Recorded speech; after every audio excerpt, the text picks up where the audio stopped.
kita bagi generasi-generasi yang berada di belakang kita. Innamal mar'u haditsun ba'dah fakun hadisan hasanan lima wa'ah. Sering diungkapkan oleh Bapak Maulana Syekh ucapan ini. Innamal mar'u haditsun ba'dah. Sesungguhnya orang itu akan menjadi cerita bagi orang-orang yang berada di belakangnya. Sekarang pondok pesantren kita Al-Bana Asing di bawah pimpinan Al-Mukarram Kiai Haji Syakirah SPD beserta semua dewan gurunya tanpa terkecuali, beserta semua pembina-pembina yang ada, akan menjadi cerita kepada generasi-generasi yang akan datang. Maka apa ucapan daripada Bapak Maulana Syekh? Fakun hadisan hasanan lima wa'ah. Maka buatlah cerita yang indah, cerita yang enak didengar, cerita yang baik yang akan didengar, dibaca oleh generasi-generasi kita yang akan datang. Masya Allah. Dan begitu juga sebuah syair yang diucapkan oleh penyair Arab yang terkenal pada waktu itu, Asy-Syauqi, salah seorang penyair Arab yang luar biasa. Beliau mengungkapkan seperti apa yang diungkapkan oleh guru besar kita, yang tidak jauh maknanya. Ihfadz li nafsika qabla mautika dzikraha fa inna dzikra lil insani umrun sanin, kata beliau. Jagalah qabla mautika, sebelum engkau mati, dzikraha, kenangan-kenangan yang indah, cerita-cerita yang baik. Fa inna dzikra lil insani umrun sanin, karena cerita yang indah, kenangan yang baik yang kalian tulis, yang kalian lakukan, kita lakukan, adalah laksana umur yang kedua bagi kita. Masya Allah. Walaupun kita telah meninggal dunia, kalian, kita semua meninggalkan dunia ini, tetapi cerita yang indah, cerita yang baik, cerita yang bagus, kalian dan kita semua akan tetap dikenang. Coba di dalam kita menghadiri pengajian, menghadiri majelis ta'lim, Masya Allah, di dalam menghadiri pengajian, guru-guru kita, para asatidz kita, para kiai kita selalu mengatakan, qala al-imam an-Nawawi rahimahullahu ta'ala, qala al-imam as-Suyuti rahimahullahu ta'ala, qala al-imam Ibnu Hajar rahimahullahu ta'ala. Telah berkata Imam Nawawi, telah berkata Imam As-Suyuti, telah berkata Imam Ibnu Hajar. Walhal imam-imam tersebut ratusan tahun sudah meninggal dunia. Ratusan tahun mereka itu telah mendahului kita, tetapi ucapannya, kalamnya, ilmunya selalu disebut oleh generasi-generasi berikutnya, seolah-olah beliau-beliau itu masih hidup di atas dunia ini. Demikian juga guru besar kita, Masya Allah. Berapa puluh tahun beliau telah meninggalkan kita, tetapi murid-muridnya, ya, di dalam mengajar, di dalam berdiskusi, berdakwah, selalu menyebut ucapan beliau, selalu menyebut cerita beliau, seolah-olah beliau hadir di depan kita. Itulah cerita-cerita yang indah. Masya Allah. Para hadirin hadirat hafizani wa iyyakumullah. Cerita indah, catatan baik daripada apa yang kita lakukan akan dikenang, walaupun orang-orang tersebut telah meninggal dunia. Ada sebuah pantun yang diajarkan kita dulu oleh guru-guru kita di sekolah dasar.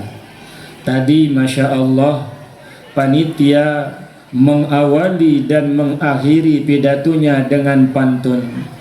Ya paling tidak saya juga akan berpantun, walaupun hanya 1 atau 2 bait.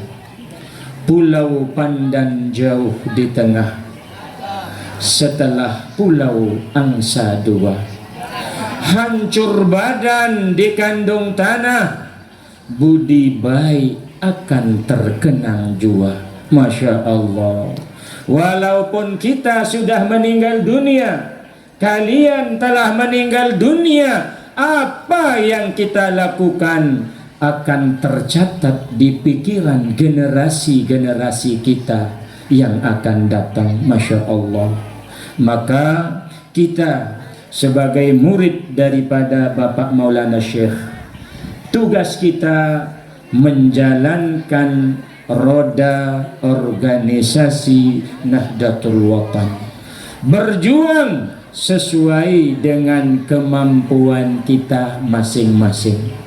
Beliau-beliau muridnya, Masya Allah, yang mempunyai pondok pesantren, yang memegang daripada pondok pesantren, mari berjuang di Nahdlatul Watan melalui pendidikan. Murid-murid beliau yang mempunyai ilmu, diberikan ilmu oleh Allah Subhanahu wa Ta'ala, mengaji bersimpuh di depan beliau, di depan masyaikh-masyaikh kita. Mari kita berjuang melalui berdakwah. Berjuanglah di Nahdlatul Watan kita sesuai dengan kemampuan dan keadaan kita masing-masing. Insya Allah, mudah-mudahan amin ya rabbal alamin. Makanya kita semua selalu, dan ini yang diajarkan oleh guru-guru kita di ma'had, terutama guru besar kita Bapak Maulana Syekh, untuk meminta daripada keberkahan. Sedikit karena waktu mungkin ini sudah terik. Mohon maaf bapak-bapak, kayaknya sudah lelah niki bebo nggih. Sudah lelah dari tadi, tiang tidak akan berpanjang kalam. Saya sedikit ingin membahas kaitannya tentang keberkahan. Masya Allah. Bapak Maulana Syekh selalu dan selalu mengajarkan kita dulu waktu hayatnya untuk kita mencari daripada keberkahan.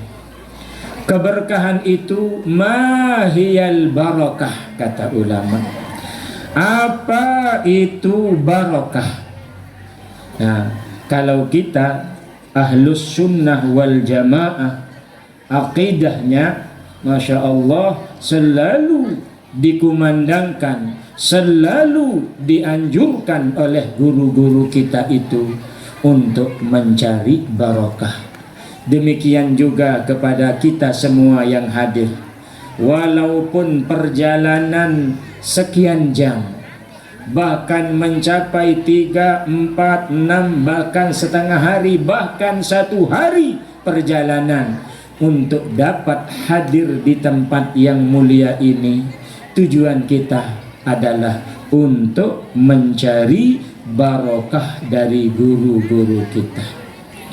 Bapak Maulana Syekh mengajarkan kepada kita mahiyal barokah. Apa yang dimaksud dengan barokah itu? Sering beliau mengungkapkan al barakatu ziyadatul khair au istimrarun alal khair. Ini ungkapan daripada guru besar kita. Barokah itu bertambahnya kebaikan kita. Barokah itu tetapnya kita di dalam kebaikan. Masya Allah. Mudah-mudahan kita semua yang sempat hadir pada saat yang barokah ini termasuk di dalam mendapatkan barokah itu. Ya, selalu bertambah kebaikannya. Semakin hari ibadahnya semakin rajin, semakin hari menghadiri majelis ta'limnya semakin istiqomah. Itulah tanda daripada barokah. Tetapi ada ulama-ulama lain mendefinisikan daripada barokah itu dengan ungkapan al-barakatu jundun khafiyun min junudillah yursiluha liman yasha min ibadihi. Barokah itu laksana tentara rahasia, pasukan-pasukan rahasia, tentara-tentara Allah, pasukan-pasukan Allah yang rahasia dikirim kepada orang-orang yang dikehendaki oleh Allah Subhanahu wa ta'ala. Yursiluha liman yasha min ibadihi. Diberikan kepada siapa yang Allah kehendaki daripada hamba-hambanya. Masya Allah. Mudah-mudahan kita semua yang sempat hadir sekarang ini mendapatkan bagian daripada barokah-barokah itu. Kata Bapak Maulana Syekh, barokah itu tidak diperjualbelikan. Tidak ada barokah itu bisa dibeli walau dengan emas sebesar rinjani, kata beliau. Akan tetapi barokah itu adalah karunia ilahi, diberikan kepada hamba-hambanya yang diinginkan, diberikan kepada hamba-hambanya yang diinginkan oleh Allah Subhanahu wa ta'ala, hamba-hambanya yang ikhlas. Lalu apa tanda-tanda daripada keberkahan itu? Apa ciri-ciri daripada keberkahan itu? Sudah disebutkan oleh ulama di dalam ungkapannya, fa in halat fil mali aktsarathu. Apabila barokah itu hinggap, apabila barokah itu datang pada harta benda, maka harta benda itu akan menjadi banyak. Harta benda itu akan berkembang terus dan menerus. Masya Allah. Paling tidak akan diberikan rasa cukup kita oleh Allah Subhanahu wa ta'ala. Mohon maaf, itu ciri-ciri daripada keberkahan. Kalau keberkahan itu ada pada harta benda, akan bertambah, bertambah dan bertambah. Paling tidak akan diberikan oleh Allah Subhanahu wa ta'ala rasa cukup. Masya Allah. Bahkan ada di saat kita bergurau dengan teman, ada sebagian teman yang mengatakan, kalau saya Ustaz ingin diberikan rezeki oleh Allah Subhanahu wa ta'ala yang hanya pas-pasan. Yo, kenapa Anda bilang seperti itu? Ya, saya mau rezeki yang pas-pasan. Ya, bagaimana maksudnya? Pas mau beli mobil ada,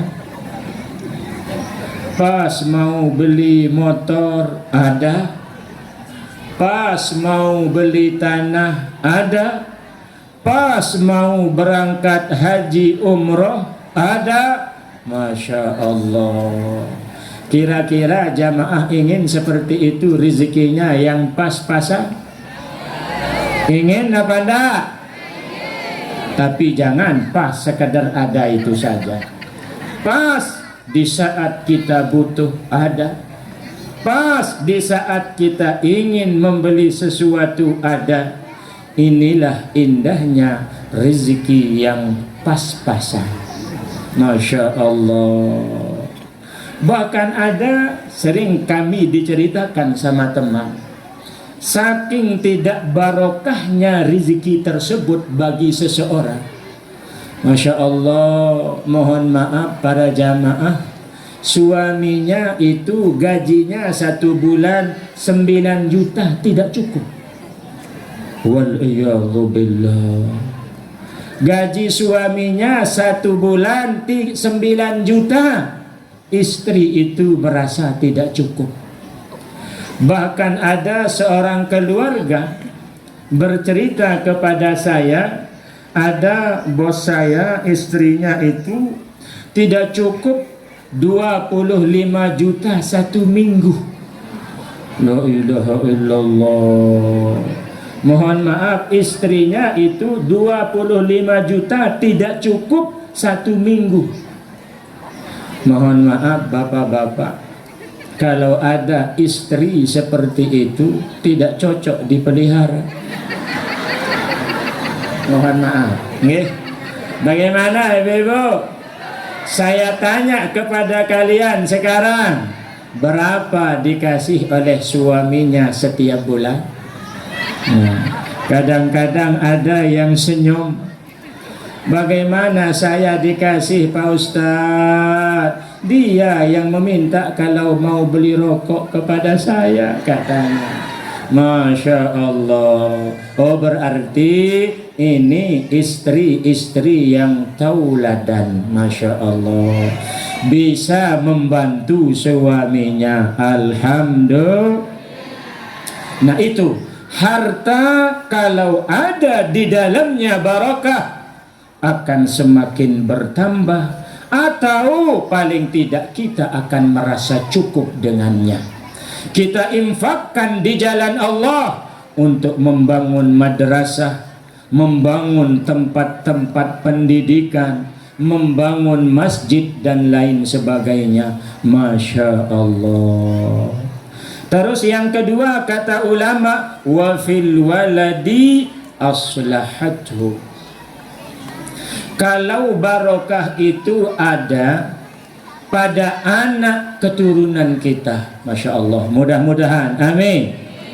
Yang menyekolahkan anaknya di madrasah kita yang tercinta ini, mudah-mudahan mereka diberkahi oleh Allah Subhanahu wa ta'ala, amin.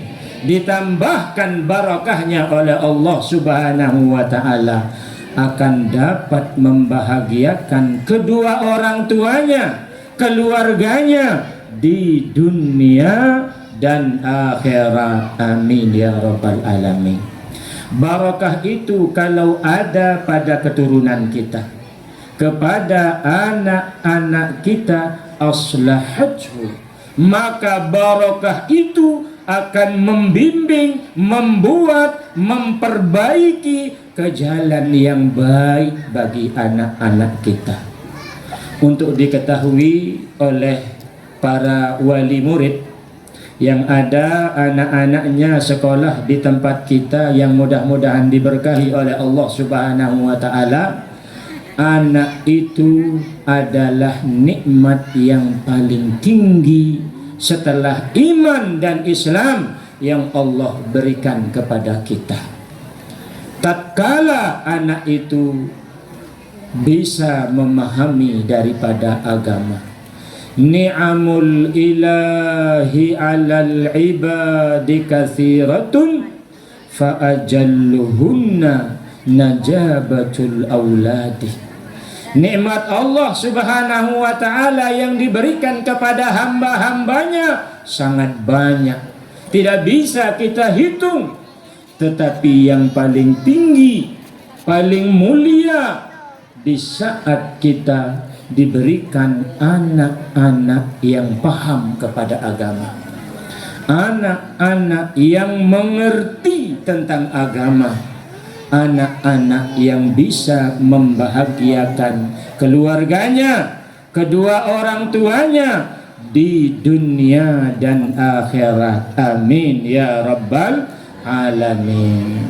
Kalau harta benda bagus, nikmat harta benda, jabatan dan seterusnya baik, tetapi ada batasnya. Tetapi kalau anak-anak kita diberikan ilmu oleh Allah Subhanahu wa taala, rajin di dalam beribadah, walaupun kita sudah meninggal dunia, pahala-pahalanya akan tetap mengalir, mengantarkan kepada kedua orang tuanya. Mudah-mudahan amin ya rabbal alamin. Wa fi al-jismi quwwatuhu. Kalau keberkahan itu ada pada tubuh kita, keberkahan itu ada pada badan kita, maka akan diberikan kekuatan oleh Allah Subhanahu wa taala untuk bisa melaksanakan ibadah kepada Allah Subhanahu wa taala. Mohon maaf para jamaah muslimin muslimat, badan yang kuat, badan yang sehat tidak menjamin seseorang itu bisa kuat dalam ibadah. Bentuk badannya apa, kalau bahasa sekarang itu body athletics, apa istilahnya, sespek, apa itu? Nah itu udah yang penting. Masya Allah, luar biasa, tetapi belum bisa, belum tentu tahan diajak sholat dalam 4 rakaat secara berjamaah. Baru imamnya pakai ayat Sabbihisma rabbikal a'la, apa katanya di belakang? Masya Allah, karena terlalu panjang ayatnya, dia yang keren di belakang. La haula wala quwwata illa billahil aliyyil azim. Kadang-kadang tubuh kita sehat, kadang-kadang tubuh kita kuat, bisa menaklukkan gunung yang begitu tinggi. Masya Allah, kalau di Lombok Gunung Rinjani, Gunung Rinjani itu kurang lebih 4.000 meter dari permukaan laut. Masya Allah, kalau tidak salah tertinggi kedua atau ketiga di Indonesia. Bisa ditaklukkan oleh mereka. Wallah subhanahu wa ta'ala, Masya Allah, bisa ditaklukkan, didaki, dan langsung setelah naik di atas langsung selfie, ngirim lewat VB-nya, saya bisa menaklukkan Gunung Rinjani.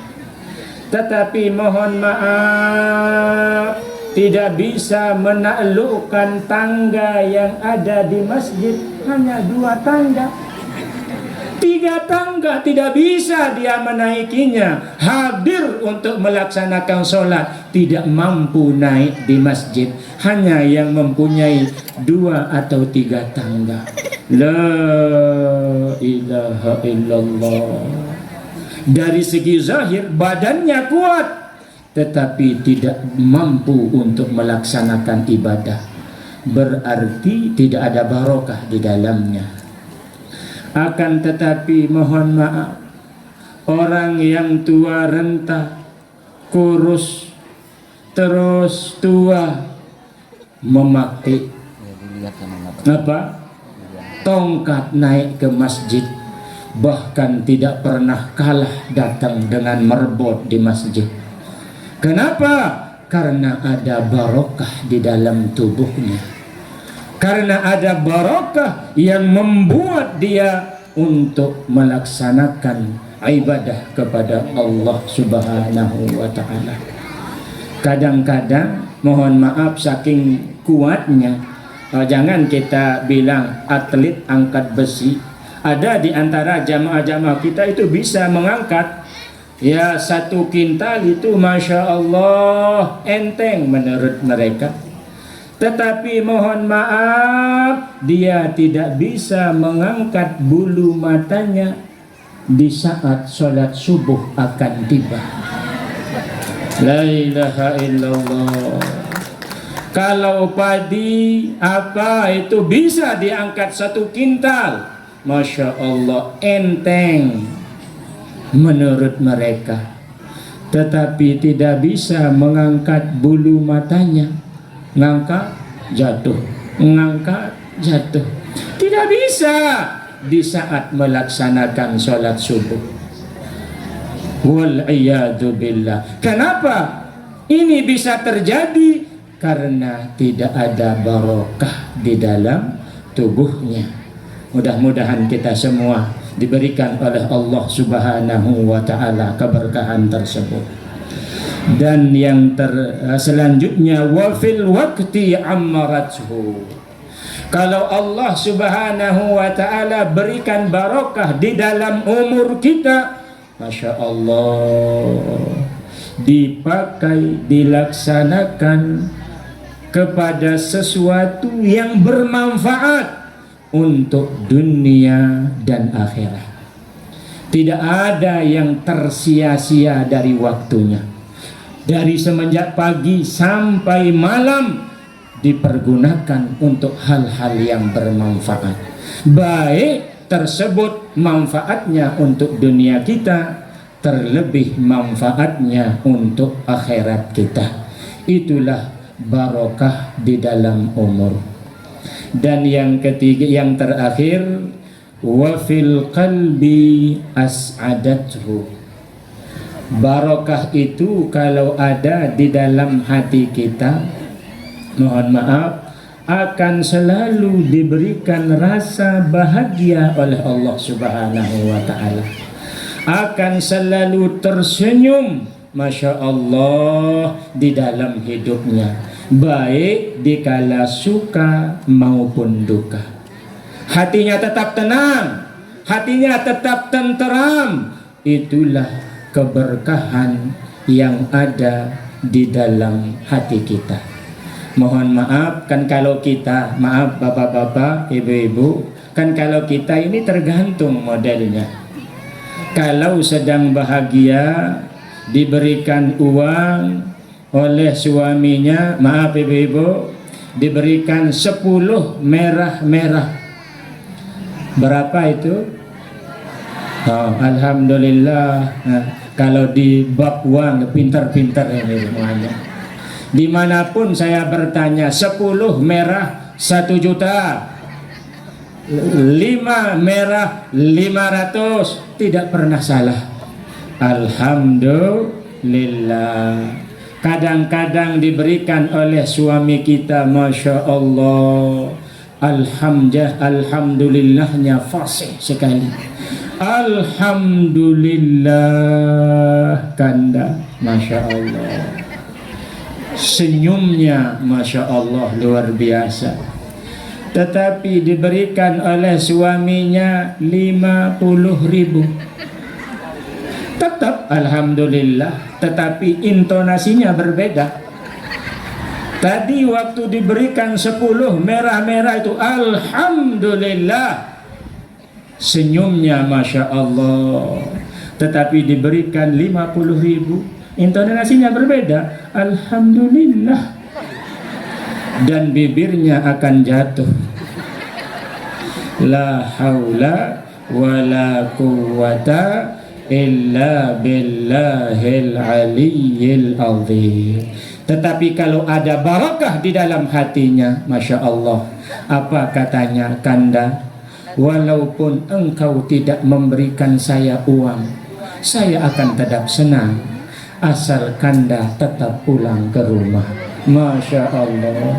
Mudah-mudahan, amin ya rabbal alamin. Sekadar ini yang dapat saya sampaikan, lebih kurangnya mohon maaf.